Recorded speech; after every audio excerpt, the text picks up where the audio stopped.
ಜಗತ್ತಿನಲ್ಲಿ ಒಟ್ಟಾರೆಯಾಗಿ ಏನ್ ನಡೀತಿದೆ ಅಂತ ಯಾರಾದರೂ ಯೋಚನೆ ಮಾಡಿದ್ದೀರಾ? ಇವತ್ತು ನಾವು ಬರೀ ಒಂದೆರಡು ದೇಶಗಳ ಚಿಕ್ಕ ಪುಟ್ಟ ಗಲಾಟೆಗಳ ಬಗ್ಗೆ ಮಾತನಾಡ್ತಿಲ್ಲ, ಬದಲಾಗಿ ಇಡೀ ಜಾಗತಿಕ ಆರ್ಥಿಕತೆ ಹೇಗೆ ದೊಡ್ಡ ಅಂಚಿಗೆ ಬಂದು ನಿಂತಿದೆ ಅನ್ನೋದ್ರ ಬಗ್ಗೆ ಗಂಭೀರವಾಗಿ ಮಾತನಾಡ್ತಿದ್ದೇನೆ. ಎಸ್, ಜಾಗತಿಕ ವ್ಯಾಪಾರ ಈಗ ಕಂಪ್ಲೀಟ್ ಡೇಂಜರ್ ಝೋನ್ ಅಲ್ಲಿದೆ. ವೆಸ್ಟ್ ಏಷ್ಯಾದ ಕಡಲ ಬಿಕ್ಕಟ್ಟು, ಹಡಗುಗಳ ಸಂಚಾರಕ್ಕೆ ಒಡ್ಡಿರುವಂತಹ ತೀವ್ರವಾದ ಅಪಾಯ ಮತ್ತು ಇಡೀ ವಿಶ್ವದ ಕಣ್ಣು ಆಯಿಸಿರುವ ಆ ಪ್ರಮುಖ ಭೂ ರಾಜಕೀಯ ಬಿರುಕುಗಳ ಬಗ್ಗೆ ಇವತ್ತು ಡೀಟೇಲ್ ಆಗಿ ಮಾತನಾಡ್ತಾ ಹೋಗೋಣ. ಮೊದಲು ಯುಎಸ್ ಮತ್ತು ಇರಾನ್ ಸಂಘರ್ಷದ ವಿಸ್ತರಣೆ ಹೇಗಾಗ್ತಿದೆ ಅಂತ ನೋಡೋಣ. ಈ ಯುದ್ಧ ಈಗ ಬರೀ ಕ್ಷಿಪಣಿಗಳು, ಡ್ರೋನ್ಗಳು ಮತ್ತು ರಾಜಕೀಯ ಚರ್ಚೆಗಳಿಗೆ ಮಾತ್ರ ಸೀಮಿತವಾಗಿಲ್ಲ. ಇರಾನ್ ಈಗ ತುಂಬಾ ಸ್ಟ್ರಾಟಜಿಕಲ್ ಆಗಿ ಮೂವ್ ಆಗ್ತಾ ಇದೆ.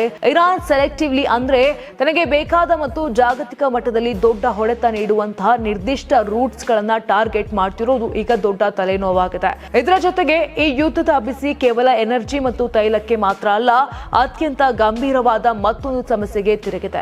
ಅದೇ ನೀರು ಮತ್ತು ಡಿಸಾಲಿನೇಷನ್ ಪ್ಲಾಂಟ್ಗಳ ಮೇಲೆ ಬೀಳುತ್ತಿರುವಂತಹ ಪ್ರಭಾವ ಅಂತ ಹೇಳಬಹುದು.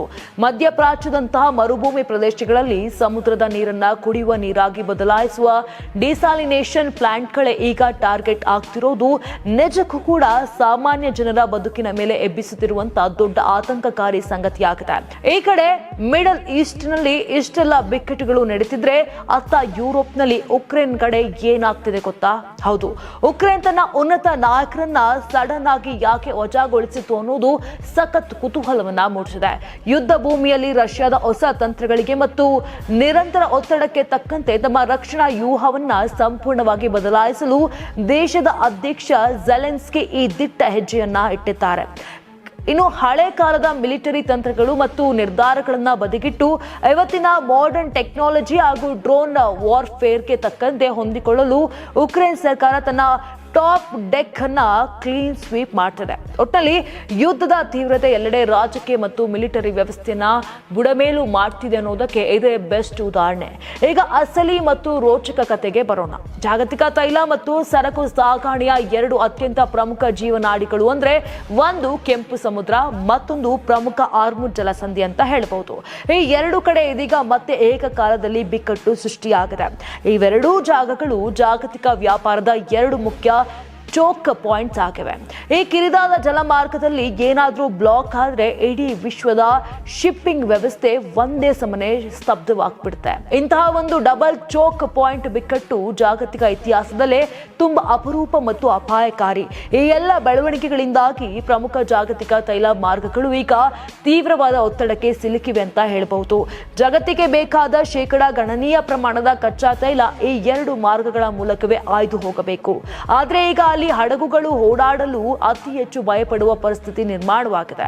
ವರ್ಲ್ಡ್ ಶಿಪ್ಪಿಂಗ್ ಅಂಡರ್ ಥ್ರೆಟ್ ಅಂದ್ರೆ ಸುಮ್ಮನೆ ಅಲ್ಲ. ಸರಕು ಸಾಗಣೆ ವೆಚ್ಚ ಅಂದ್ರೆ ಶಿಪ್ಪಿಂಗ್ ಕಾಸ್ಟ್ ಆಕಾಶ ಮುಟ್ಟಿದೆ. ಹಡಗುಗಳ ವಿಮಾ ವೆಚ್ಚ ಅಂದ್ರೆ ಇನ್ಶೂರೆನ್ಸ್ ಪ್ರೀಮಿಯಂ ಡಬಲ್ ಗಟ್ಟಲೆ ಏರಿಕೆ ಆಗಿದೆ.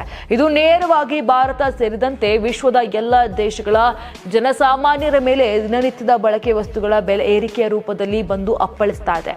ಈ ಎಲ್ಲ ಅಂಶಗಳು ಇದೀಗ ತೋರಿಸ್ತಿರೋದು ಒಂದೇ ಒಂದು ದೊಡ್ಡ ಸತ್ಯವನ್ನ, ಅದುವೇ ಜಾಗತಿಕ ಮಟ್ಟದ ಬಿರುಕುಗಳು. ಎಸ್, ಈ ಯುದ್ಧದ ವಿಸ್ತರಣೆ, ನೀರು ಹಾಗೂ ತೈಲ ಮಾರ್ಗಗಳ ಮೇಲಿನ ದಾಳಿ, ಜೊತೆಗೆ ಚೋಕ್ ಪಾಯಿಂಟ್ಗಳ ದಿಗ್ಬಂಧನ ಎಲ್ಲವೂ ಕೂಡ ಒಂದಕ್ಕೊಂದು ಕನೆಕ್ಟ್ ಆಗಿರುವ ಮಹಾ ಬಿಕ್ಕಟ್ಟು ಆಗಿದೆ. ಈ ಪರಿಸ್ಥಿತಿ ಹೀಗೆ ಮುಂದುವರೆದ್ರೆ ಮುಂದಿನ ದಿನಗಳಲ್ಲಿ ಜಾಗತಿಕ ಮಟ್ಟದ ಆರ್ಥಿಕ ಪರಿಸ್ಥಿತಿಯ ಮೇಲೆ ಯಾರು ಊಹಿಸದಷ್ಟು ದೊಡ್ಡ ಪೆಟ್ಟು ಬೀಳೋದಂತೂ ಗ್ಯಾರಂಟಿ. ಇನ್ನು ಇದ್ರ ಬಗ್ಗೆ ನಿಮ್ಗೆ ಏನ್ ಅನ್ಸುತ್ತೆ? ಕಮೆಂಟ್ ಮಾಡಿ.